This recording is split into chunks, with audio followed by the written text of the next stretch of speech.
Hello दोस्तों। तो हिंदी की आपकी दूसरी कक्षा में बहुत बहुत स्वागत है। दूसरी कक्षा मतलब शब्द युग्म की दूसरी कक्षा में आपका एक बार से फिर से स्वागत है। तो शब्द युग्म की जो पिछली वाली कक्षा थी यानी कि जो क्लास फर्स्ट थी उसमें हमने कई सारे शब्दों को देखा था और हमने ये भी बताया था कि शब्द युग्म में हम किस चीज़ का अध्ययन करेंगे। ओके, और किस प्रकार से यहाँ पर प्रश्न हमारी परीक्षा में पूछे जाते हैं। तो ये जो क्लास है ये हमारी दूसरी क्लास है उसी के आगे। ठीक है, नए नए शब्दों को हम यहाँ पर जानेंगे, उनका अर्थ समझेंगे और किस प्रकार से उनकी रूपरेखा तैयार होती है ये भी जानेंगे। देखिए, तो आपके सामने शब्द दिख रहे हैं, जैसा कि आपको पता है कि ये हमारी दूसरी कक्षा है। सबसे पहली बात तो ये, पहली कक्षा अगर आपने देखी नहीं है तो पहले आप जाइए और पहली कक्षा का अध्ययन कीजिए, तभी आपको दूसरी कक्षा कुछ समझ में आएगी। ठीक है, तो देखिए शब्द पहला लिखा है अब्ज। अब्ज का मतलब होता है कमल। क्या होता है? अब्ज का मतलब कमल। और उसी में अगर अब्ज यानी कि जा अगर लगा है तो वो कमल का रूप लेता है। किसका रूप लेता है? कमल का। समझिए, देखिए अब्ज जा में ये आखिरी वर्ण क्या लिखा है? जा। तो अब अगर वर्ड अब्ज आ रहा है तो उसका मतलब होगा कमल, कमल। लेकिन जैसे ही वो अब्द हो जाता है यानी कि दा आ जाता है तो वो क्या हो जाएगा? बादल। कैसे? दा से दा वाला वर्ड आ जाएगा। ठीक है, बादल। तो अब्ज, अब्ज का मतलब कमल हो जाएगा और अब्द मतलब बादल हो जाएगा। समझ में आई बात? ओके, चलिए नेक्स्ट देखिए अवली। अवली माने क्या होता है? पंक्ति। अवली, अवली मतलब क्या होता है? पंक्ति। अब पंक्ति तो आप समझते होंगे कि पंक्ति किसको बोलते हैं। ठीक है, तो अवली जहाँ पर छोटी मात्रा आती है उसका मतलब होता है पंक्ति। क्या होता है? पंक्ति, एक कतार, एक लाइन।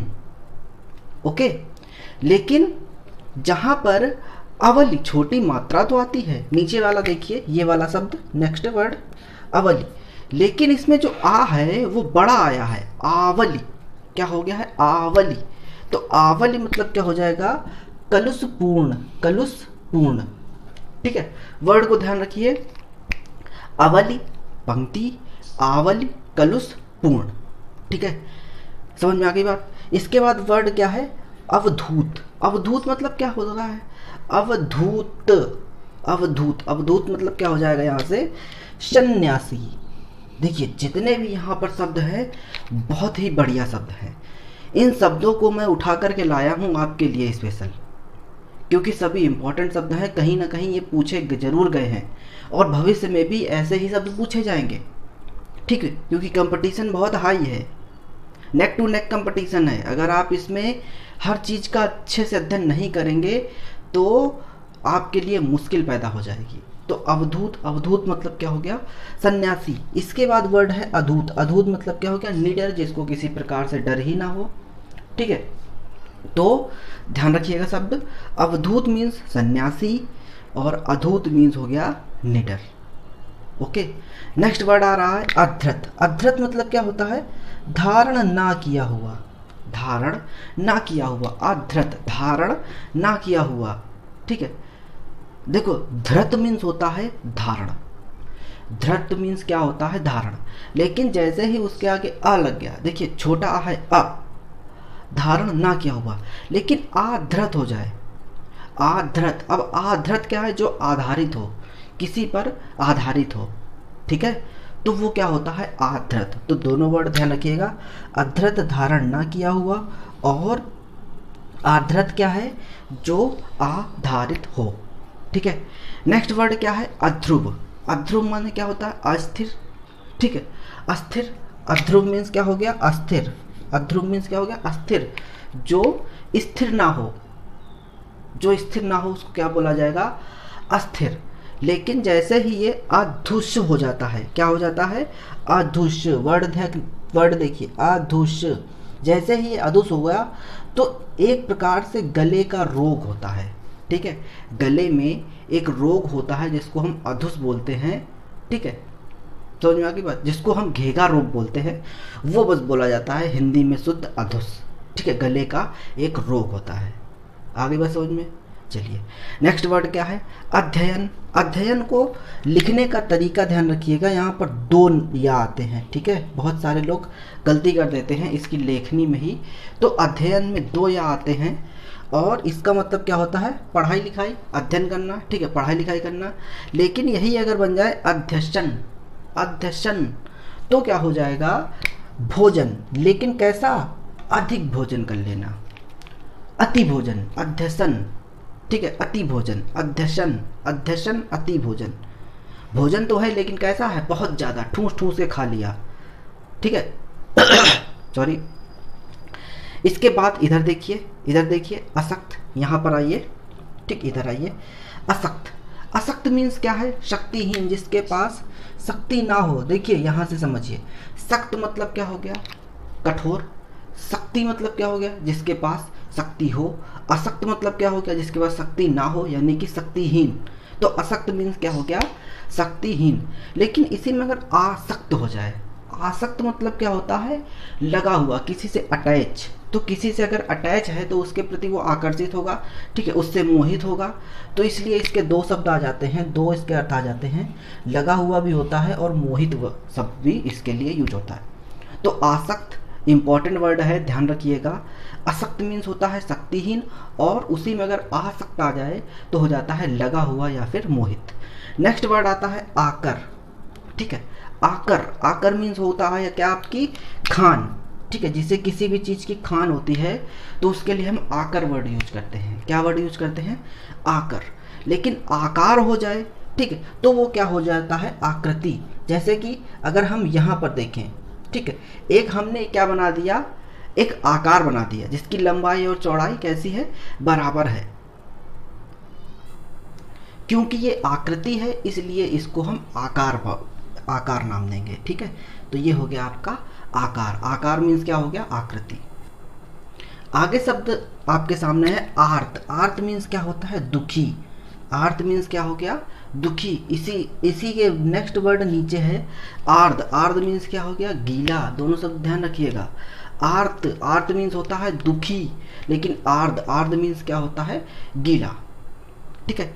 इसके बाद क्या है शब्द आपाद। आपाद, आपाद मीन्स क्या हो गया, किसी चीज को प्राप्त करना, ठीक है, यानी कि पुरस्कार प्राप्त करना या प्राप्ति, किसी चीज की प्राप्ति। तो आपाद क्या हो जाता है, आपाद के लिए दो शब्द हम यूज कर सकते हैं, एक प्राप्ति हो गया या पुरस्कार हो गया। लेकिन इसी में अगर आपदा, आपदा, आपदा आप जानते हैं, ठीक है, प्राकृतिक एक प्रकोप होता है, प्राकृतिक प्रकोप क्या हो गया, आपदा। लेकिन आपाद आ जाए तो पुरस्कार मिलना या किसी चीज की प्राप्ति। नेक्स्ट वर्ड है आपके सामने आपीत। आपीत मीन्स क्या होता है, हल्का पीला। देखिए पीत मीन्स क्या होता है, पीला, लेकिन आपीत तो हल्का पीला, ठीक है। इसी में क्या आ जाए, आपीन, यानी कि ता की जगह पर क्या बन जाए, ना बन जाए। तो आपीन क्या हो जाएगा, मोटा या फिर बलवान, ठीक है। तो बलवान शब्द किसके लिए आएगा, आपीन। दोनों में अंतर ध्यान रहेगा। आपीत मीन्स हो गया हल्का पीला और आपीन मीन्स हो गया मोटा या फिर बलवान। आगे शब्द है आदर्श। आदर्श मीन्स क्या होता है, अनुकरणीय। इसके बाद आदर्य। आदर्य मतलब क्या होता है, आदरणीय। दोनों में डिफरेंस समझिए। आदर्श, आदर्श क्या होता है, हमारे किसी को अपना आदर्श मानते हैं, यानी कि वो हमारे लिए अनुकरणीय है, हम उसके कर कदमों पर चलेंगे। लेकिन आदर्य, कोई व्यक्ति अगर आदरणीय है तो उसके लिए हम शब्द यूज करते हैं आदर्य, ठीक है। तो आदर्श मीन्स अनुकरणीय हो गया और आदर्य मीन क्या हो गया, आदरणीय। आगे शब्द देखिए, आगे शब्द है आपके सामने अनंग। अनंग मतलब क्या हो गया, बिना शरीर का, यानी कि ऐसा जिसके पास शरीर ना हो, बिना शरीर का, जैसे कि आत्मा, ठीक है, बिना शरीर का, ठीक है। तो अनंग मीन्स क्या होता है, बिना शरीर का। और इसी में अगर आ जाए अनग, बिना नग का, यानी कि ऐसा कोई आभूषण जिसमें नग ना पड़ा हो, ठीक, तो वो क्या हो गया, अनग, बिना नग का। तो अनंग बिना शरीर का होता है और अनग बिना नग का, ठीक है। इसके बाद शब्द क्या आता है, अनाश। अनाश मतलब क्या हो गया, जिसका नाश ना हो, ऐसा कोई जिसका नाश ना हो, जिसका अंत ना हो, तो वो क्या हो गया अनास। लेकिन इसी में अगर सा में डिफरेंस हो जाए, देखिए सा में डिफरेंस समझिए, दोनों में, दोनों सा में बहुत अंतर है। तो नीचे वाला जो हो गया वो नासिका रहित, ठीक है। नास, नास मतलब क्या होता है नासिका, नास मतलब क्या होता है नासिका। तो अनास के लिए क्या आ जाएगा नासिका। देखिए ये सा और ये सा, ये नास, ये देखिए पूरा वर्ड नास आया है तो यहाँ पर भी नास हो जाएगा। तो अनास जिसका नास ना हो, ठीक है। और ये अगर सा आता है तो अनास नासिका रहित, जिसकी नाक ना हो, ठीक है।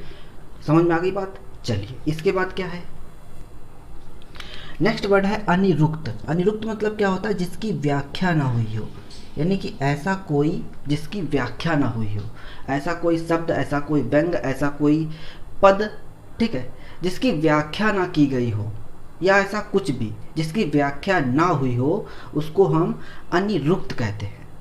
लेकिन अनिरुद्ध आ जाए, देखिए थोड़ा सा फर्क है। अनिरुद्ध तो कृष्ण के एक पुत्र का नाम था अनिरुद्ध, ठीक है। तो अनिरुद्ध मतलब क्या है, एक कृष्ण का पुत्र का नाम है नीचे वाला। और अनिरुक्त मतलब क्या हो गया, जिसकी हम व्याख्या ना कर सके, सॉरी जिसकी व्याख्या ना की गई हो, ठीक है, अभी तक उसको उच्चारित नहीं किया गया है।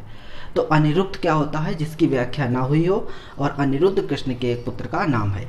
इसके बाद क्या है अनुवेश, अनुसरण करना। अनुवेश मतलब क्या होता है अनुसरण करना। और अनुवेश से आ जाए, अनुवेश मतलब क्या होता है पड़ोसी, ठीक है। पड़ोसी बगल के घर में जो रहता है उसको क्या कहते हैं पड़ोसी। तो अनुवेश मतलब आपके आगे आ गया पड़ोसी, और अनुवेश मतलब क्या हो गया अनुसरण। तो देखिए स्लाइटली डिफरेंस है, लेकिन अर्थ कितना बड़ा ले रहा है, ठीक है, अर्थ में कितनी भिन्नता है। तो अनुवेश से मतलब हो गया बगल के घर में रहने वाला, लाइक अ नेबर, पड़ोसी। और अनुवेश मतलब हो गया अनुसरण, ठीक। इसके बाद क्या है अव्रत। अव्रत क्या हो गया शास्त्र विहित नियम। अव्रत शास्त्र विहित नियम मतलब शास्त्रों में जो नियम लिखे हैं उसके अनुकूल, ठीक है। तो वो क्या हो गया अव्रत। लेकिन जैसे ही अव्रत्य आता है, ठीक है, तो धार्मिक कर्तव्य का अगर मान लो उल्लंघन हो जाए, ठीक है, धार्मिक कर्तव्य आप समझते होंगे कि धार्मिक कर्तव्य क्या होते हैं। अगर उन धार्मिक कर्तव्यों का उल्लंघन होता है तो वो क्या आता है अव्रत्य आता है, ठीक है, आधिता और या के साथ आता है। तो अव्रत शास्त्र विहित नियम हो गए, और अव्रत क्या हो गया धार्मिक कर्तव्य का उल्लंघन हो गया, ठीक है। सिंपल सी बात समझ में आ गई। चलिए आगे वर्ड है असित। दिख रहा है आपको, असित मतलब क्या हुआ है खाया हुआ। असित यानी कि हमने उस चीज़ को खा लिया है, खाया हुआ। जैसे कि मान लो आप आम तोड़ने गए, ठीक है, आम के पेड़ में देखा कि आम लगा है, लेकिन वो आम का जो फल है वो किसी पक्षी के द्वारा पहले से ही खाया जा चुका है, तो उसको क्या बोला जाएगा अयित, अयित सॉरी असित, ठीक है, असित बोला जाएगा। तो असित मतलब क्या हो गया खाया हुआ। और उसी में अगर असित आ जाए, देखिए सा का डिफरेंस है, सा का डिफरेंस है, ऊपर सा हमें ये वाली दिख रही है, नीचे सा हमें ये दिख रही है। तो असित खाया हुआ और असित, ठीक है, तो वो क्या हो गया काला, ठीक है, काले रंग का। आगे बात समझ में। इसके बाद देखिए क्या है अशीत। अशीत मतलब हो गया गरम, ठीक है, गर्मा गर्म। तो अशीत मीन्स हो गया गरम। लेकिन उसी में अगर अशीति आ जाए तो 80 की संख्या, चलिए इसको हम अभी बाद में देख लेंगे, पहले इधर देख लेते हैं, ठीक। यहाँ पर देखिए पहला वर्ड लिखा है आधि। आधि मतलब क्या हो गया मानसिक चिंता, ठीक है, मन में बहुत प्रकार की चिंता है कि क्या होगा क्या नहीं होगा, ठीक है, कैसे क्या करेंगे कैसे क्या नहीं करेंगे। तो जो मानसिक चिंता होती है उसको हम आधि बोलते हैं, आधि आधि। लेकिन आधी आ जाए, आधी आ जाए तो आधा भाग होता है, क्या होता है आधा भाग, ठीक है। आगे बात समझ में। चलो नेक्स्ट देखो आहूत। आहूत भाई अभी क्या हो गया दुख विरक्ति, क्या होता है ये आहूत, ठीक है, दुख विरक्ति, ठीक है, आहूत। या हटाना भी इसको बोल सकते हैं। कहते नहीं है कि राष्ट्रपति जो होता है वो आहूत करता है, सदन को आहूत करता है। तो दुख विरक्ति या हटाना भी हो गया। तो आहूत का मतलब ध्यान रखिएगा। इसके बाद आहुति आ जाए, आहुति, आहुति क्या हो गया, होम। इसको समझिए, आहुति। जैसे कि जब किसी की मृत्यु हो जाती है तो उसकी जो बोलते हैं, जो राख होती है, शरीर की राख होती है, तो उसको हम आहुति बोलते हैं। ठीक है, आहुति। ठीक, ऐसे समझ लीजिए, आहुति देना। इसके बाद क्या है, आसन। आसन मतलब क्या हो गया, बैठने की वस्तु। ठीक है, आसन मतलब क्या हो गया, बैठने की वस्तु। और आसन मतलब क्या हो गया, निकट में। ठीक है, निकट में, एकदम सट करके। ठीक है, बगल बगल में। तो आसन बैठने की एक वस्तु, और आसन मतलब क्या हो गया, निकट। ठीक, आवास क्या हो गया, आपका निवास स्थान जहाँ पर आप रहते हैं उसको आवास बोलेंगे। और आभास क्या हो गया, आप एक झलक हो गई। तो झलक क्या होती है, आभास। और निवास स्थान क्या होता है, आवास। ठीक है, सिंपल सा वर्ड है, ध्यान रहेगा। आयत क्या होता है, लंबाई चौड़ाई जिसकी बराबर हो उसको हम आयत बोलते हैं। लेकिन आयात क्या होता है, बाहर से जो सामान आता है उसको हम आयात कहते हैं। ठीक है, बोलते हैं नहीं आयात निर्यात करना, तो आयात मतलब क्या हो गया, बाहर से आना, आयात। लेकिन आयत हो जाए तो लंबाई चौड़ाई जिसकी बराबर। ठीक, इसके बाद क्या है, आदि। इंपॉर्टेंट शब्द है आदि और आंत। आदि मतलब क्या होता है, अंतिम। और आदि मतलब क्या होता है, पीड़ा। अच्छा, ये वाला शब्द है। आदि मतलब क्या हो गया, आरंभ। और आदि मतलब क्या हो गया, पीड़ा। आदि मतलब आरंभ और आदि मतलब पीड़ा। ठीक है, नीचे के दो शब्द और देख लीजिए, बस समाप्त है ये। इधर देखिए, आंत। आंत मतलब क्या हो गया, अंतिम। ठीक है, आंत मतलब क्या हो गया, अंतिम। और आंत मतलब क्या हो गया, पाचन का एक अंग होता है ना, आंत, छोटी आंत, बड़ी आंत, पढ़ते होंगे आप। तो आंत मतलब पाचन का अंग हो गया, और आंत मतलब पश्चिम हो गया। इधर देखिए, असीत मतलब क्या हो गया, गर्म हो गया। ठीक है, असीति मतलब क्या हो गया, 80 की संख्या। ठीक है, 80। ठीक है, तो असीति यानी कि छोटी मात्रा आ जाती है तो वो 80 की संख्या मीन्स 80 बन जाता है अपने आप में। लेकिन कोई मात्रा ना आए तो वो गर्म। ठीक है, इसका क्या है, असोच यानी कि चिंता का अभाव। किसी के अंदर चिंता का कोई भाव ही ना होना, चिंता ही ना होना किसी चीज़ की, तो वो सोच। सोच से क्या बन गया, असोच। असोच मतलब चिंता का अभाव होना। इसका असौच, पवित्रता। ठीक है, तो ये शब्द आपके सामने रहे जिनका हमने अध्ययन किया दूसरी सीट में। और नेक्स्ट सीट में हम तीसरी सीट का अध्ययन करेंगे जिसमें हम और नए शब्दों को जान लेंगे। और इस प्रकार से हम धीरे धीरे अपना ये जो शब्द युग्म का सेक्शन है इसको बहुत ही मजबूत कर लेंगे, ताकि यहाँ से अगर कोई भी प्रश्न आता है तो वो निकल ना पाए। ठीक है, मिलते हैं फिर नेक्स्ट क्लास में और देखते हैं और नए शब्दों को। बस आपसे एक ही रिक्वेस्ट है कि अगर आप इसको फॉलो कर रहे हैं इस सीरीज को, तो ज़्यादा से ज़्यादा लोगों तक इसको शेयर ज़रूर कर देना, ताकि ज़्यादा से ज़्यादा लोगों को इसका फ़ायदा हो जाए। ठीक, मिलते हैं नेक्स्ट क्लास में, धन्यवाद।